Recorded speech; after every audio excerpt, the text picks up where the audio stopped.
নমস্কার, আমার গল্প পাঠ আসরে আপনাকে স্বাগত জানাচ্ছি। পড়ে শোনাচ্ছি মানিক বন্দ্যোপাধ্যায়ের একটি ছোট গল্প, নদীর বিদ্রোহ। 4:45 প্যাসেঞ্জার ট্রেনটিকে রওনা করাইয়া দিয়া নদের চাঁদ নূতন সহকারীকে ডাকিয়া বলিল, আমি চললাম হে। নূতন সহকারী একবার মেঘাচ্ছন্ন আকাশের দিকে চাহিয়া বলিল, আগে হ্যাঁ। নদের চাঁদ বলিল, আর বৃষ্টি হবে না, কি বলো? নূতন সহকারী একবার জলময় পৃথিবীর দিকে চাহিয়া বলিল, আগে না। নদের চাঁদ লাইন ধরিয়া 1 মাইল দূরে নদীর উপরকার ব্রিজের দিকে হাঁটিতে লাগিল। 5 দিন অবিরত বৃষ্টি হইয়া আজ এই বিকালের দিকে বর্ষণ থামিয়াছে।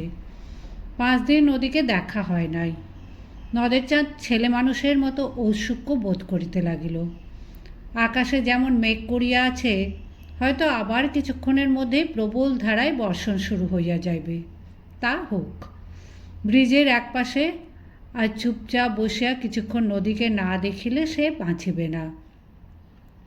5 দিনের আকাশ ভাঙা বৃষ্টি না জানি নদীকে আজ কি অপরূপ রূপ দিয়াছে। দুদিকে মাঠ ঘাট জলে ডুবিয়া গিয়াছিল।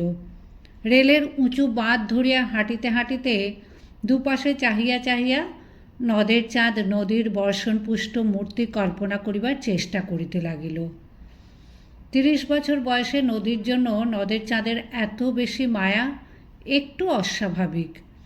কেবল বয়সের জন্য নয়, ছোট হোক তুচ্ছ হোক, সে তো একটা স্টেশন মাস্টার। দিবারাত্রে মেল, প্যাসেঞ্জার আর মালগাড়িগুলির তীব্র বেগে ছোটাছুটি নিয়ন্ত্রিত করিবার দায়িত্ব যাহাদের, সেও তো তাহাদেরই একজন। নদীর জন্য এমনভাবে পাগল হওয়া কি তার সাজে? নদের চাঁদ সব বোঝে, নিজেকে কেবল বুঝাইতে পারে না। নিজের এই পাগলামিতে যেন আনন্দই উপভোগ করে।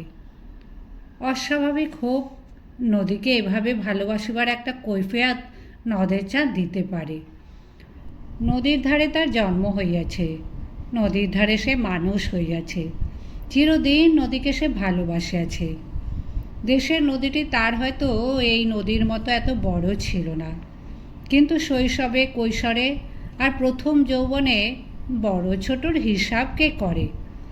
দেশের সেই ক্ষীণস্রোতা নির্জীব নদীটি অসুস্থ দুর্বল আত্মীয়ার মতোই তার মমতা পাইয়াছিল। বড় হইয়া একবার অনাবৃষ্টির বছরে নদীর ক্ষীণ স্রোতধারাও প্রায় শুকাইয়া যাইবার উপক্রম করিয়াছে দেখিয়া সে প্রায় কাঁদিয়া ফেলিয়াছিল। দুরারোগ্য ব্যাধিতে ভুগিতে ভুগিতে পরমাত্মা মরিয়া যাওয়ার উপক্রম করিলে মানুষ যেমন কাঁদে। ব্রিজের কাছাকাছি আসিয়া প্রথমবার নদীর দিকে দৃষ্টিপাত করিয়াই নদের চাঁদ স্তম্ভিত হইয়া গেল। 5 দিন আগেও বর্ষার জলে পরিপুষ্ট নদীর পঙ্কিল জলস্রোতে সে চাঞ্চল্য দেখিয়া গিয়াছে, কিন্তু সে চাঞ্চল্য যেন ছিল পরিপূর্ণতার আনন্দের প্রকাশ। আর যেন সেই নদী খেপিয়া গিয়াছে। গাঢ়তর পঙ্কিল জল ফুলিয়া ফাঁপিয়া ফেনোচ্ছ্বাসিত হইয়া ছুটিয়া চলিয়াছে। এতক্ষণ নদের চাঁদ একটি সংকীর্ণ ক্ষীণস্রোতা নদীর কথা ভাবিতেছিল।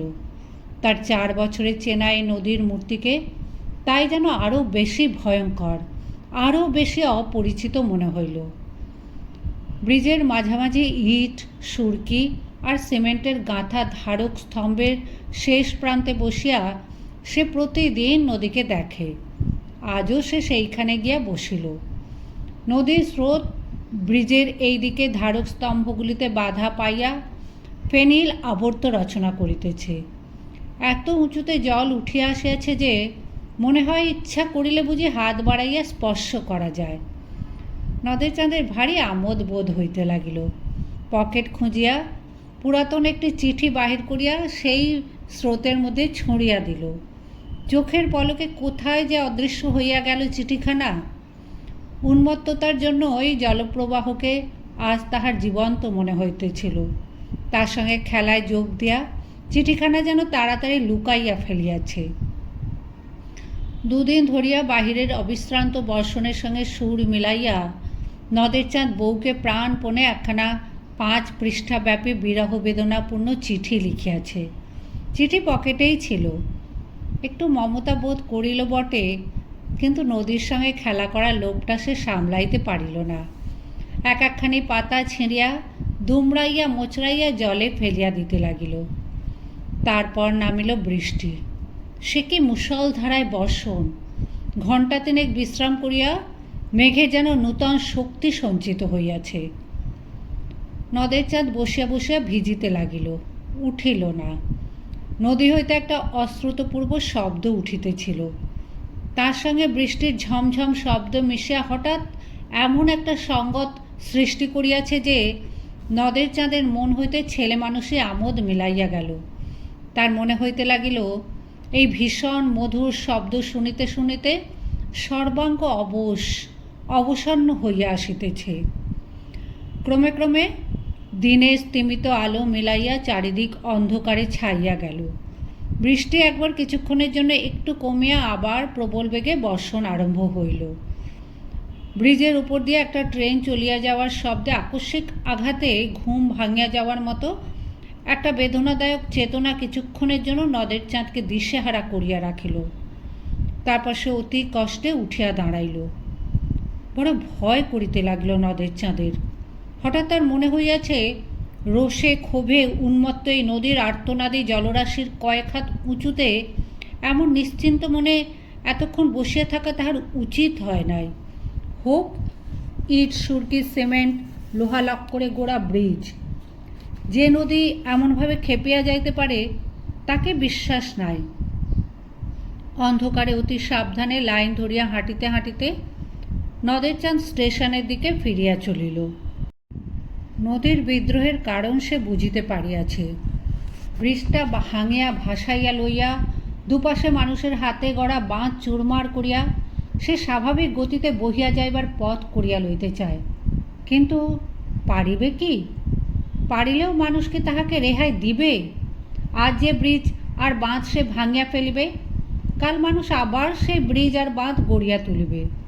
তারপরে গভীর প্রশস্ত জলপূর্ণ নদীর তার দেশের সেই ক্ষীণস্রোতা নদীতে পরিণত হইতে না জানি মোটে আর কতদিন লাগিবে।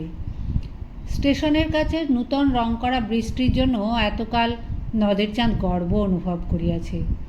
আজ তার মনে হইল কি প্রয়োজন ছিল ব্রিজের?